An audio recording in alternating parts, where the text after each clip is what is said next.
of you. So nowadays, we see so many people, like how you saw this young girl who is a college girl, and she's all the time distracted by her mind, She wants to do something good, but her mind is always distracting her to do various things, and that's creating an obstacle in her purpose, what she wants to do. So, but in today's days of consumerism, that's what been marketed, that you should earn a lot of money so that you can buy whatever you want in life, isn't it? Then you can buy a big car, then you can buy a big house, plush apartment at 40th floor, near the Mahalakshmi, racecourse, like that. So, everything, our market today, it is always proposing that you earn a lot of money and spend it and get whatever you want. But the peace of mind is something which you cannot buy. Can you buy it, the peace of mind? In fact, the more you have money, more it seems like whenever that the peace of mind is going little far away from you, So, I thought that it would be nice to discuss on this topic. And it's very important to have a sound mind because it has a lot of effect on you as well as on people around you. So, today we are discussing on this topic of mind. So, there is a World Health Organization, the specialized agency of United Nations, which it has a purpose. It is concerned with the public health of international level. So this organization is running since April 1997, and they do a lot of statistics, they do a lot of research, and then so ultimately they have come to a definition of health. So let's see what this World Health Organization, which is based in US, is telling us about what is actual health. So they're defining health as health is a state of physical, mental, and spiritual being. So there are three components in this definition. There is physical, there is mental, and there is spiritual. So most of the time, we are taking part only at physical part, isn't it? Physical relates to our body, mental relates to our mind, and spiritual relates to our soul. So most of the time we are always worried how my physical health is. Now I cross certain age, how my lipid profile will be, how my cholesterol will be. I'm young now, so I should develop my muscles strong. Everything about the body we are concerned. But little that we are concerned about our mental health. And so many, it's not that we don't come across problems with our mind. But compared to what problems we come across our body, that we respond to our mental illness, I would say mental disturbance, we don't pay so much attention. And we don't really try to take care of it, like how we take care of our body. And soul is like far-fetched thing, we don't even think about it. We don't have time to think about it. So, most of the time we neglect our mind and soul, like, okay, maybe we'll think in the future, when I become old, like that. So, WHO report in 2011 is a defined mental health. It's a state of well-being in which the individual realizes his or her own abilities and can cope up with the normal stresses of life, can work productively and fruitfully, and is able to make a contribution to his or her community. This is what mental health they have defined as. And their statistics say that it's estimated that only 17% of the US adults are considered to be in state of optimal mental health, what they consider optimal mental health. And it's emerging evidence that positive mental health is associated with improved physical health outcome also. So, mental illness is existing, we cannot deny. And the depression is the most commonest type of mental illness that people come across. And again, the WHO statistics say that more than 26% of the US adult population is suffering from depression. Unfortunately, in India, such statistics are not available. The studies are not available at present. But this is quite alarming, because US is considered to be a most successful nation in today's time.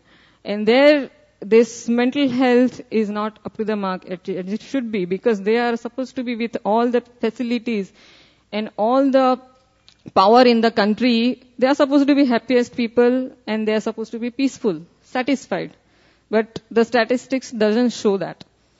So, what is the estimation? They estimate that by 2020, depression will be the primary disease which will cause disability in the world.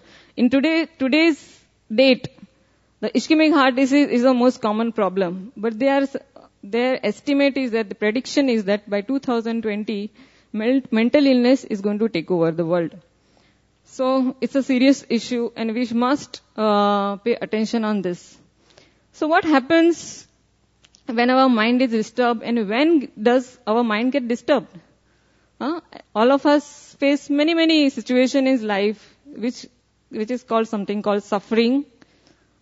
Many miseries come in everybody's life, whether you are rich or poor, or you are young, or you are old. Miseries don't leave you. Sufferings come in different forms. So these miseries are categorized in 3 types.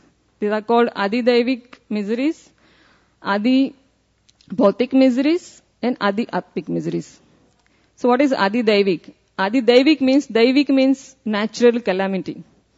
Like how natural calamity means connected to our environment.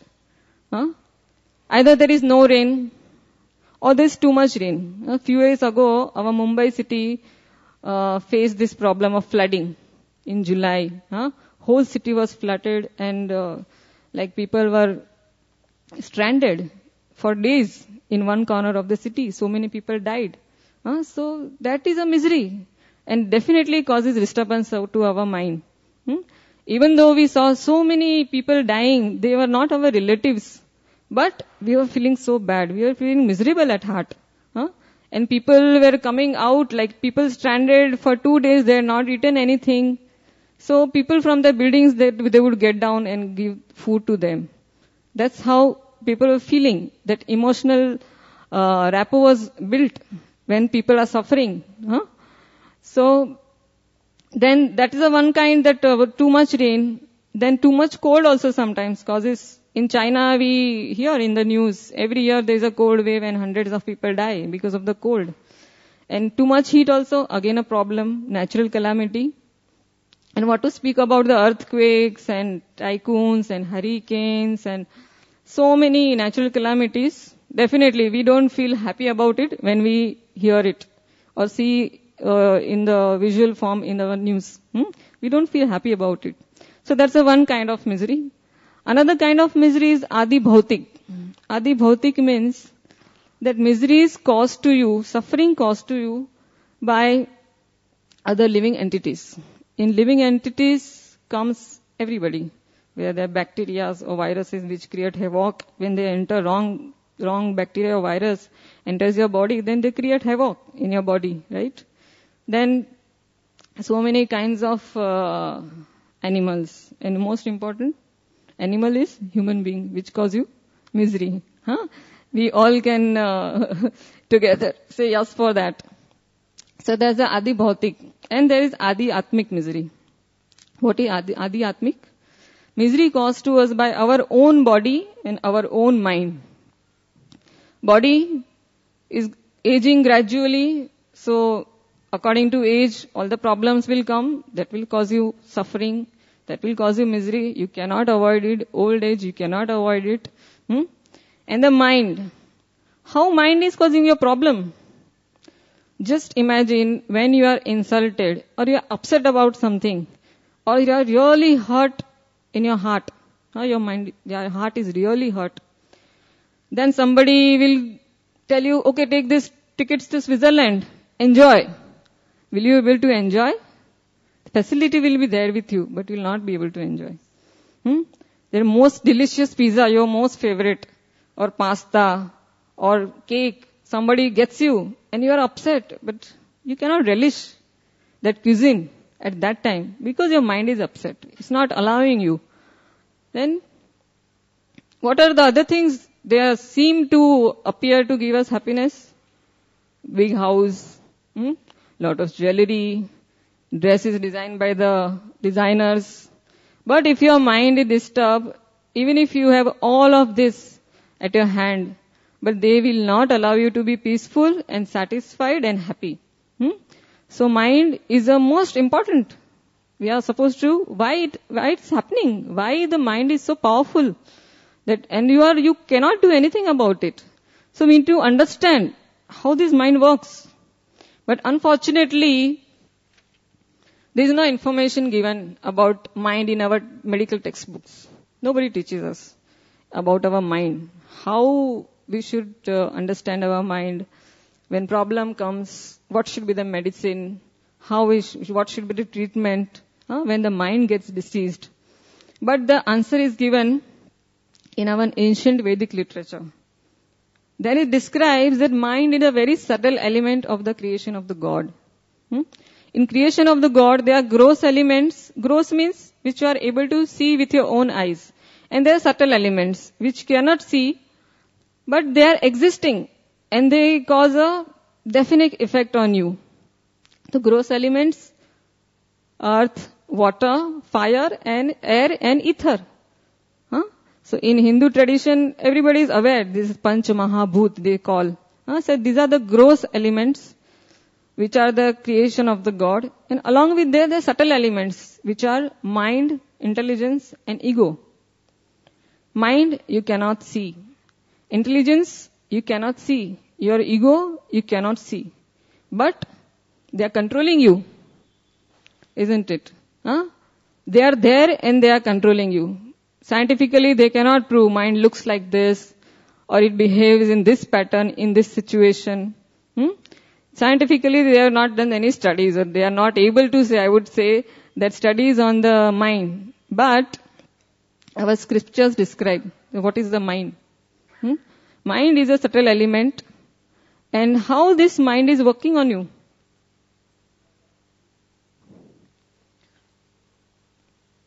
So, this is the picture where we see a chariot. There is a passenger sitting in the chariot. There is a driver who is driving the chariot. And the horses which are running the chariot. And the horse's control is there in hands of the driver. So, the analogy is that our physical body, our senses are the horses. Our intelligence is a driver. And we ourselves, a spirit soul, we are sitting as a passenger in this chariot of the body. So what are these reins with which horses are controlled? This is the mind. So the mind is a connection between your body, that is senses, through, you can see in each horse, different senses. There is a nose, there is eye, there is a mouth, different senses are there. So these senses are driven by our intelligence through our mind. So the mind is a connection between the body and the soul. This knowledge is given in our ancient, age-old Vedic literature, that is Bhagavad Gita, where Krishna described this knowledge to Arjuna. So this is the actual situation, that mind is controlling our senses. But above that is the intelligence. What is the meaning of intelligence? Intelligent means you think, isn't it? If somebody is a dumb fellow just sitting there whole day, we say he has no intelligence, no IQ, no intelligent quotient.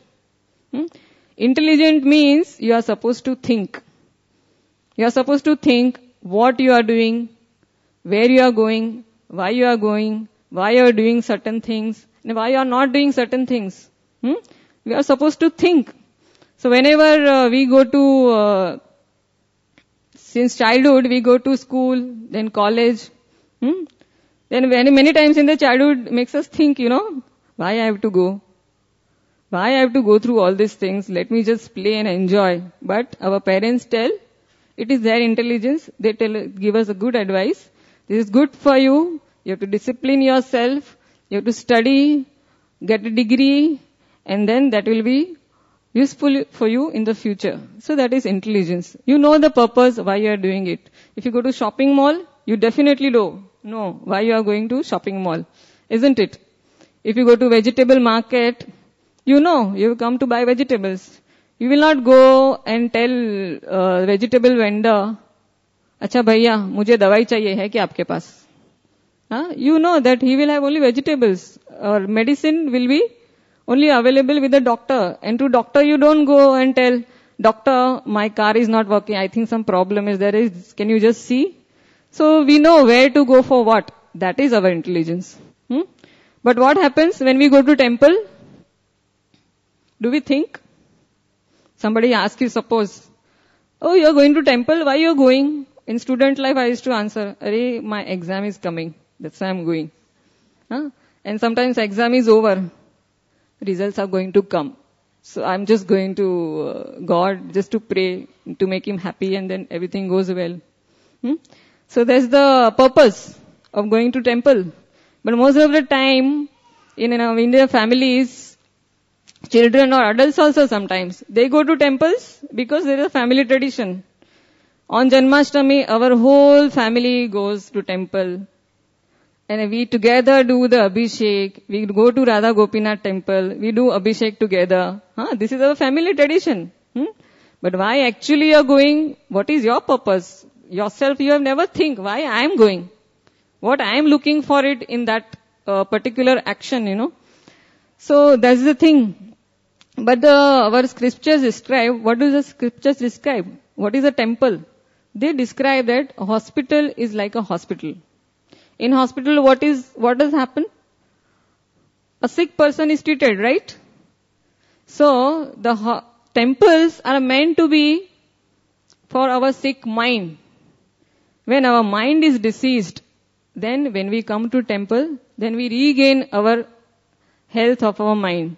When we come to temple, when we take darshan of the deities, wonderful, beautiful form of Krishna, Radharani, then what does it do? It does mental healing.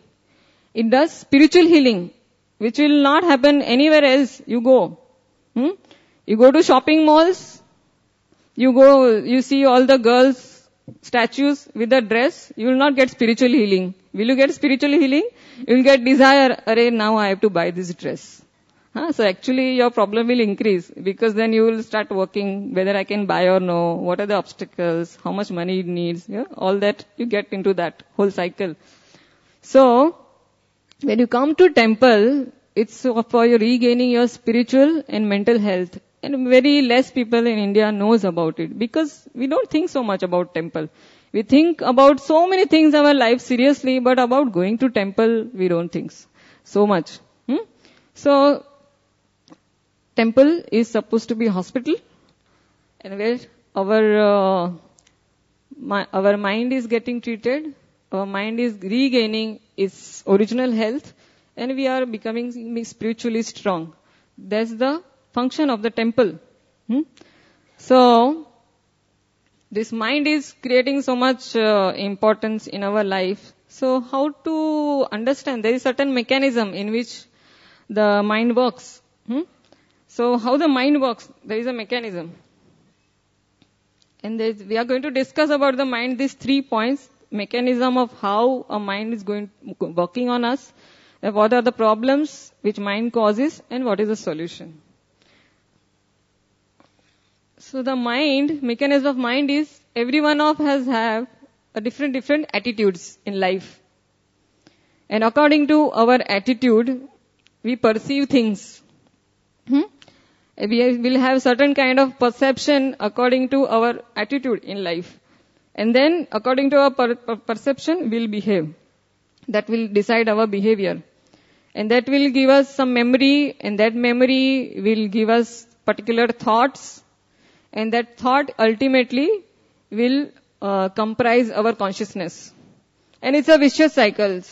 Once you get that consciousness, again that consciousness will decide your attitudes. So this attitude is a very important. Like Srila Prabhupada, He started International Society of Krishna Consciousness. He spread in United States, and then he sent one of his disciples, Brahmanand Prabhu, to South Africa. So there he was trying to preach to these Africans, black Africans. So, and then he was, to some certain extent, he was successful also. So he invited Srila Prabhupada so that Prabhupada can give them guidance and inspire them in their spiritual advancement. So Prabhupada went there. And the next day morning, he went for bath. So he had to collect his clothes. He had dried it outside, but he didn't find his clothes, which he had dried outside. Someone had stolen it.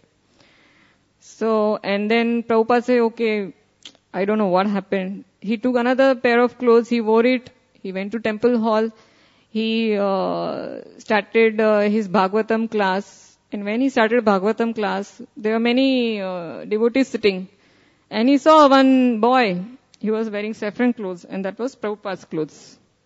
Okay? So he has stolen Prabhupada's clothes. So in Africa, they don't have any concept, They had the concept that जो भी सामने आया है, जो भी सामने कपड़ा है, पेन मंदिर में पड़ा है, वो पेन लेने का. Whatever is lying there, whatever you can see, wherever you find clothes, you pick it up and wear it. So Prabhupada had to start with that level that in Bhagavatam class he started, you should not steal Guru's clothes. From that level he had to start to preach to this boy. So the thing is that that's a basic attitude in life. So unless we change our attitude, ultimately we will not be able to change our thoughts and will not be able to change our consciousness. So, suppose you have some friend, very close friend, and another girl comes to you and another ex-girl comes to you and tells that that girl, that why girl, she's your good friend, but I'm telling you, she always lies to you. She studies whole night in the house, and after coming in the college, in the morning she says, I didn't study anything, I don't remember anything, I don't know how I'm going to fare in the exam. And she really convinces you. And then this girl comes to be the best friend, so-called best friend. And then she said, what happened? Yesterday I put my alarm, it didn't ring only in the morning. Itna padhai kiya hi nahi hai, sab reh gaya mera. I don't know. How is your preparation? You have studied everything properly. So immediately doubt will enter in your mind, isn't it? Because depending on that information you get from the girl X, your attitude about this girl Y is going to immediately change. And it will come into a behavior. And it will come into your thoughts and ultimately consciousness.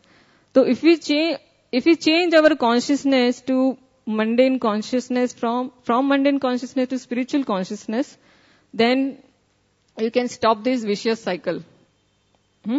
You can replace it completely by spiritually.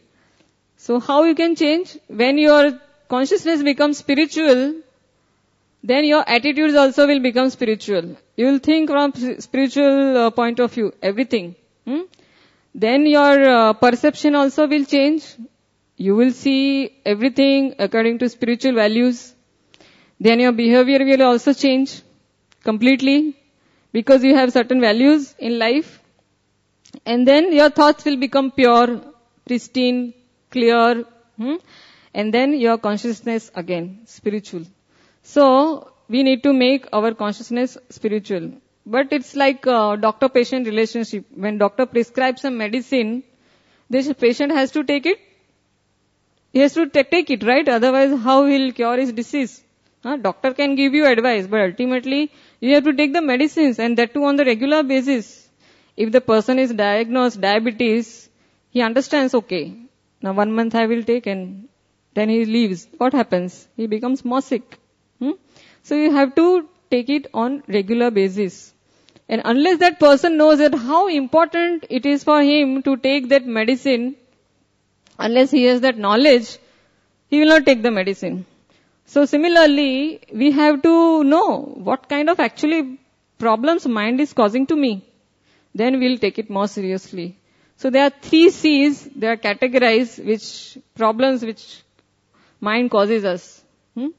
There is compare, complain, and criticize. There are 3 headings, because through this, mind causes a lot of problems to us. So these are some quotes on comparison. Why compare yourself with others? None can do better job of being you than yourself.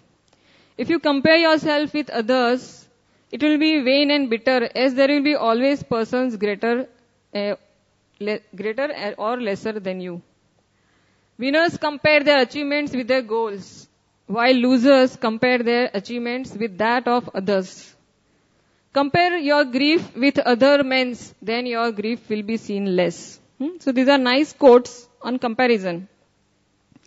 And we feel homely when we are reading about these quotes, because some or other times we have always compared ourselves with in certain situation to some people always. And when we read newspapers, what do we feel? Chalo, so many people are suffering. Good, I didn't go to Uttarakhand. Otherwise, I would also died. Little solace you feel. Every day morning, some people have a habit of reading newspapers.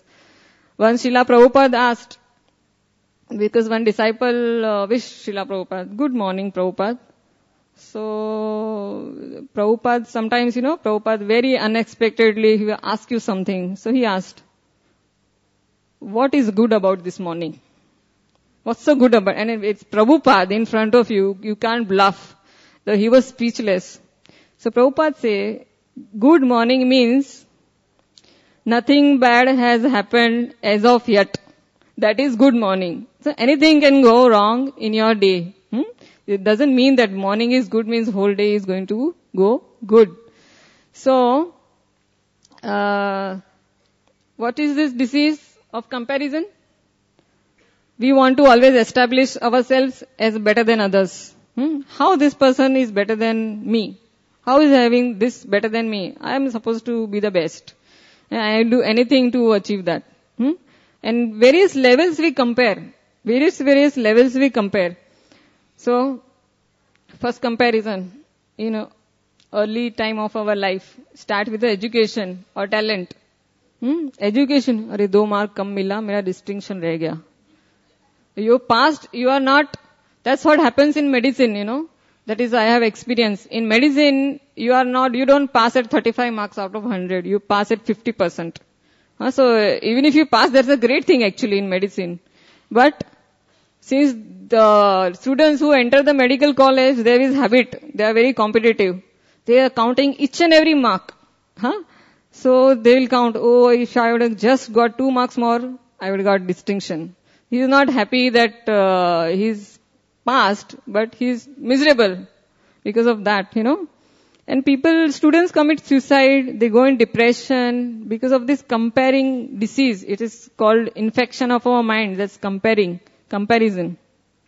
And we have seen some years back, when SSC result was about to come, there were a series of suicides. If you had read newspapers, SSC students, they come under so much stress, expected result has not come, or it will not come. Before result came only, they did suicide.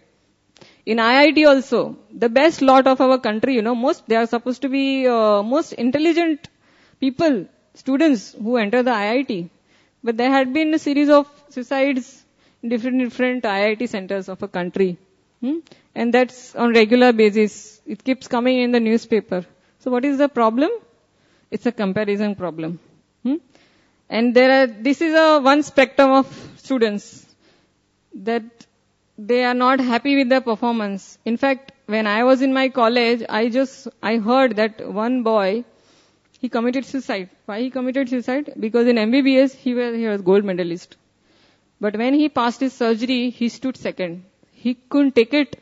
And he went to his room, cut his artery, and when the room partner entered the room, he was lying in a pool of blood. Somehow they survived him, brought him back to the life.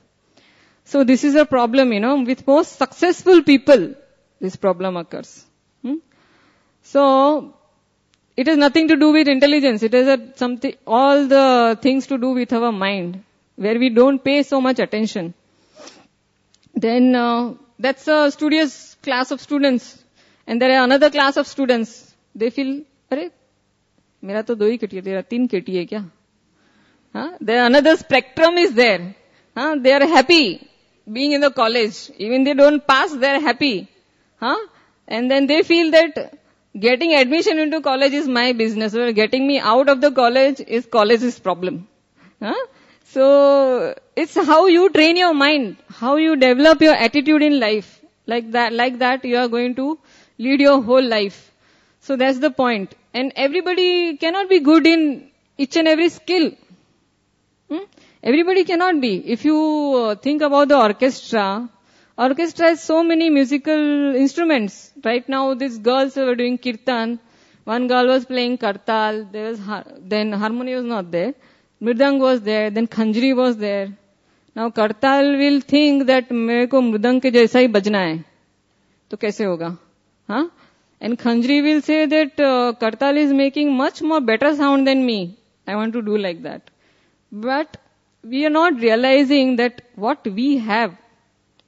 We are always wanting to have things which others have. But we don't realize that what good things God has provided us. We don't think about it. We are always concerned what other people plate is having. Prasad mein uन लोगों को क्या-क्या मिला है? What is missing in my plate? Have I've got everything or no? All the items I've got or no? Something missing? So we are always thinking like that. That's the comparison. Another thing, comparison is wealth. People earn more and more and more wealth. First they have a one room kitchen, then they want 1 bedroom kitchen. Then they want 2 bedroom kitchen. Then they want 3 bedroom kitchen.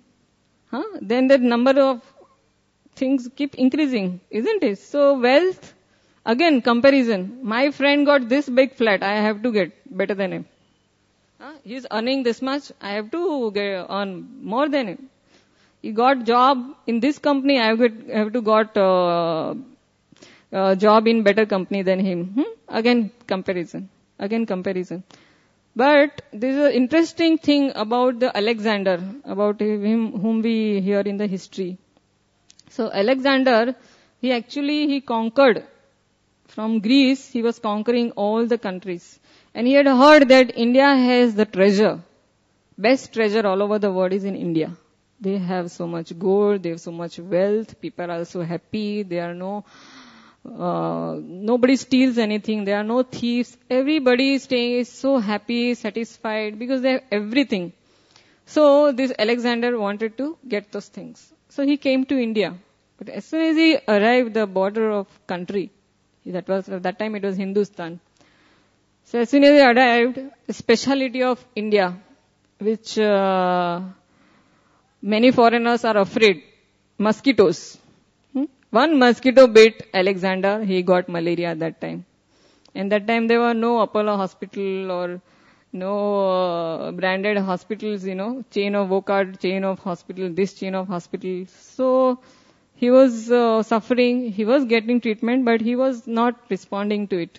So ultimately he realized that he will not survive because the disease had gone beyond certain stage. So he decided, I will leave my body in my country. So whole army returned from the border of India. The powerful army, one mosquito bit and whole army had to return. And then on the way, again Alexander felt that his health is such a bad condition that he will not even reach his own country. So he called his ministers and he said that I have 3 wishes. You all should execute these 3 wishes when my procession is carried to the graveyard. So he's saying number 1 is that all the 4 corners of my arthi should be all the 4 doctors who are treating me. Then second was all the wealth I have earned throughout so many years. I have conquered so many kingdoms and they have gathered so much wealth, precious jewels, diamonds, gold. In my procession, before my dead body, you should spread everything. And third was that my dead body should be covered, but my hand should be open. It should be hanging in the air, like this. So then he said, why he wants that? He's saying, 4 doctors carrying my dead body means you may have wealth of the whole world, but when disease strikes, only God decides whether you live or die. You have no control over it. He thought that he's become controller after conquering so many kingdoms, but ultimately I am not the actual controller. Actual controller is God. And doctors also, how much money you pay to the doctor, they will not. They cannot save you. They will tell you, we are trying your best. Every time if you have some relative who is seriously critically ill in ICU, doctors will say, it's not in our hand. We hope that he responds to our normal protocols and medicines, what we use in that disease, but we cannot promise in certain situations. In fact, one scientist, one wealthy man in US, he told scientists, he hired one scientist and gave him a lot of money. And then said that, okay, now I'm giving you so much money, you preserve my dead body very nicely. And since you are doing research that one day you will bring back the dead body to life, life. So that time you bring me back to life. Preserve my body. But then son went to the scientist and said, I'm giving you double money than him. Don't bring him back to life. So this is what money. So that was the first wish of Alexander. Second wish was that, what was the second wish? Precious jewels, stones, spread them on the road. Means ultimately you have to leave everything and go. You can't take it with you. And all this empty-handed you have to go. Empty-handed you come, empty-handed you have to go. This is message he wanted to see. So, about wealth. Then about the beauty. So many cosmetic industries through the advertisements. And most intelligent people get trapped. Use this shampoo, then you look like Aishwarya Rai. Use this soap, you look like Katrina. Use this powder, then you look like this. Use this oil, you look like, your hair will look like Priyanka Chopra's. But they don't know Priyanka Chopra is wearing wig in the advertisement. So, in most intelligent people also come into the trap because of this comparing mentality. And what to speak about power, prestige, position, fame, reputation. There also comparison and people do anything for all these things. Next is complain. So again there are quotes. Don't complain that you are not getting, but just be concerned that you are not getting what you deserve. Bhaktivedanta Saraswati Thakur, Srila Prabhupada's spiritual master, he always would say, the first you deserve, then you desire. Then another quote is that you can complain that roses have thorns, but you can also rejoice that thorns have roses. Don't pray for the rain if you are going to complain about the mud.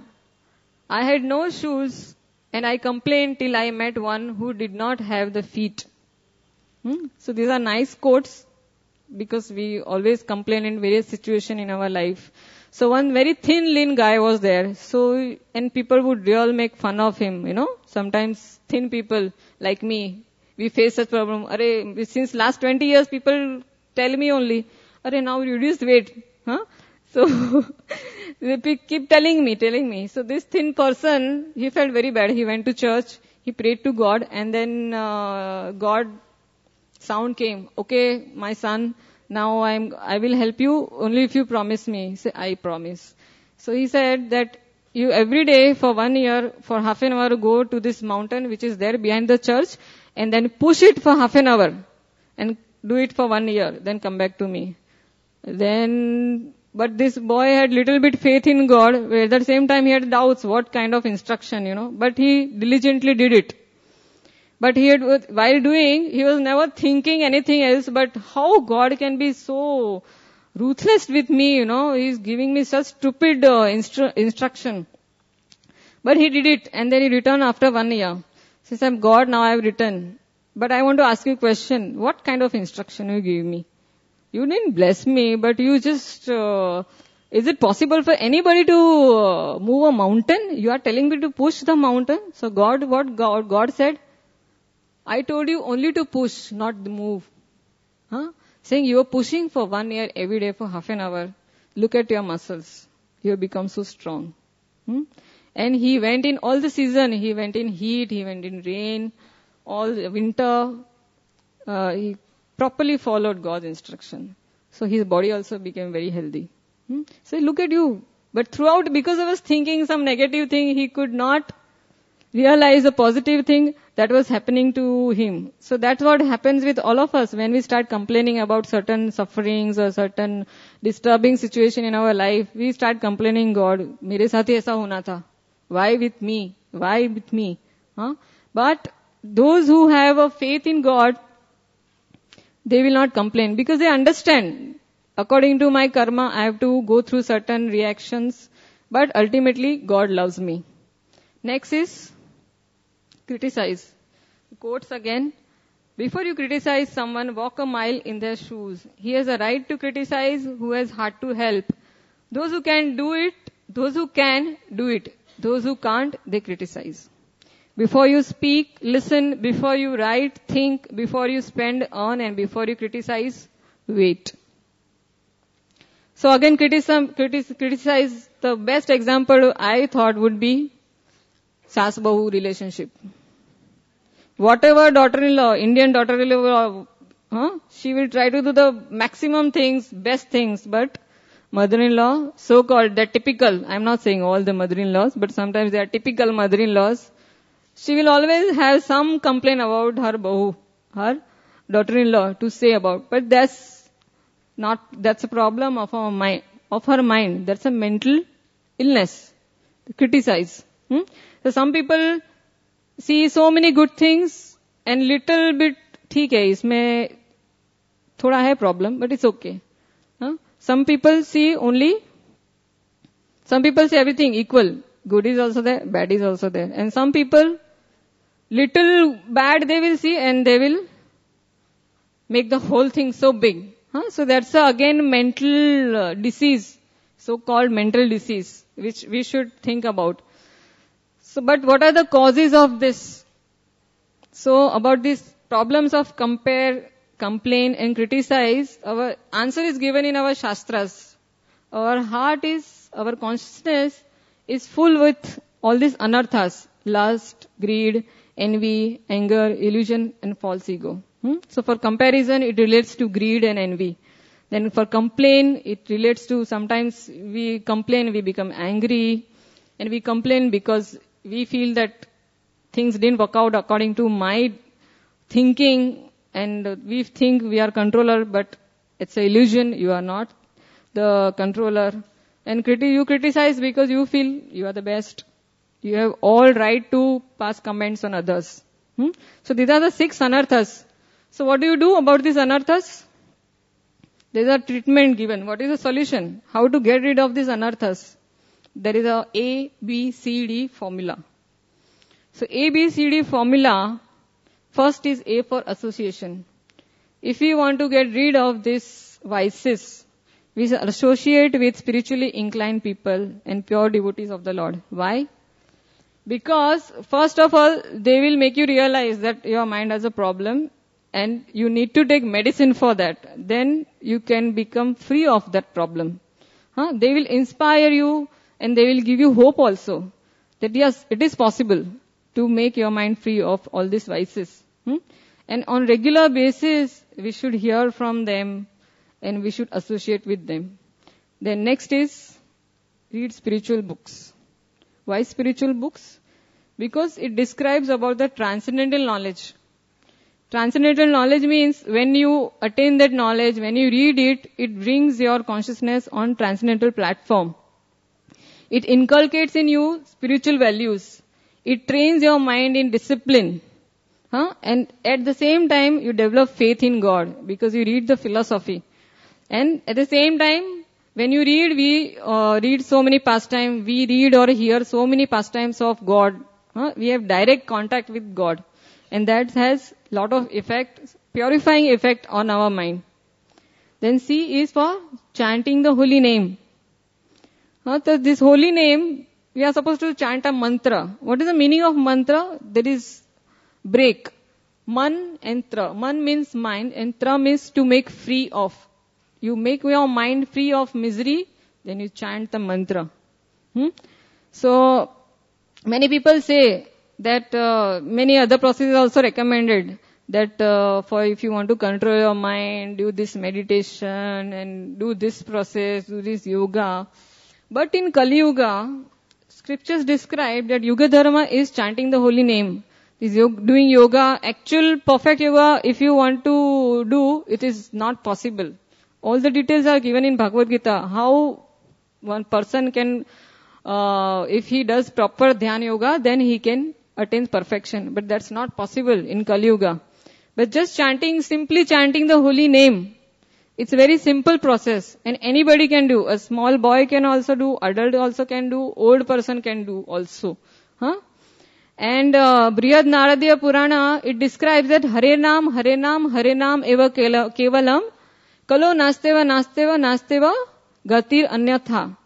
3 times there's a Hare Nam. Holy name, and holy name only is possible for if they do chant the holy name, and that only can cause you deliverance, that can deliver you from this cycle of birth and death. Holy name, there is no other way.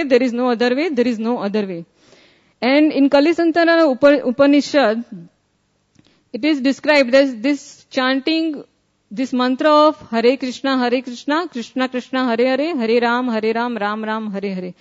This is 16 syllable mantra, and it is very powerful to purify our mind and senses if we chant on regularly basis. Next is, nobody has a problem with this, Many times when newcomers come, they have a problem, they don't like some devotee, they see some fault in some devotee, Then chanting also, jamta nahi hai, mind concentrate hota nahi hai, very difficult for me. Books also, as soon as I take the book in my hands, Bhagavad Gita, I go to sleep. That's a problem, But prasadam, very, very powerful. Very, very powerful. We don't realize why it is powerful. Well, it is not just a vegetarian food. It's a sanctified food. It is sanctified because Lord has tasted it. And it put all His mercy in that food. And when we partake that prasad, then again it cleanses our mind. It purifies our mind. It purifies our senses. Our thoughts become pure. We can think clear what is right, what is wrong. So this formula of A, B, C, D, very important. And if we do follow this on regular basis, then our mind will become like lotus, unaffected. Where does the lotus grow? In the mud, with so much contamination around it. But it remains beautiful.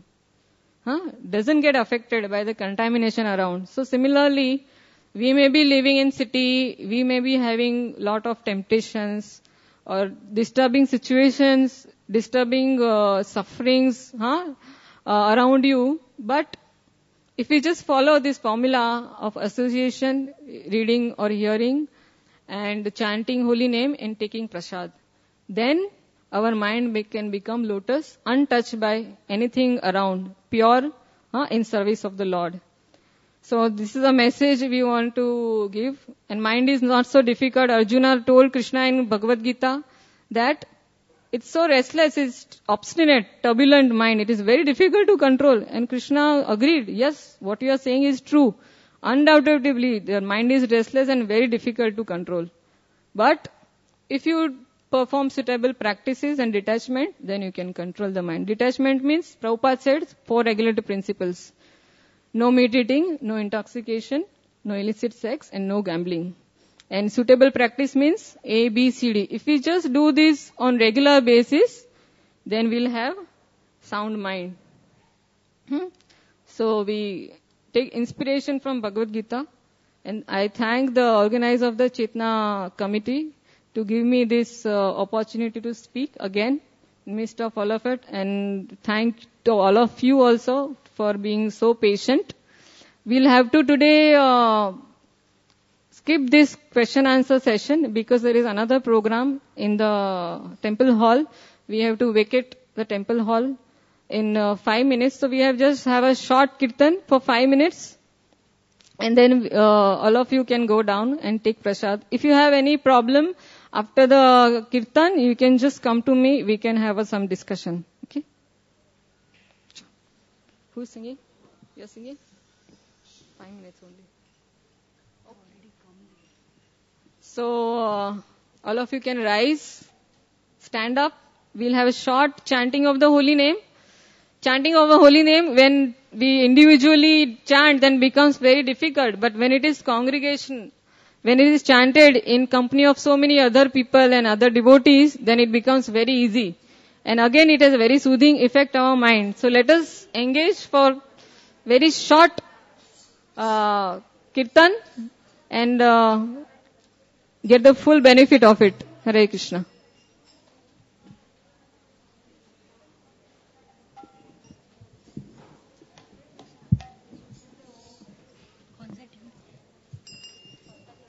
Hare Krishna, Hare Krishna, Krishna Krishna, Hare Hare, Hare Ramo, Hare Ramo, Ramo Ramo, Hare Hare.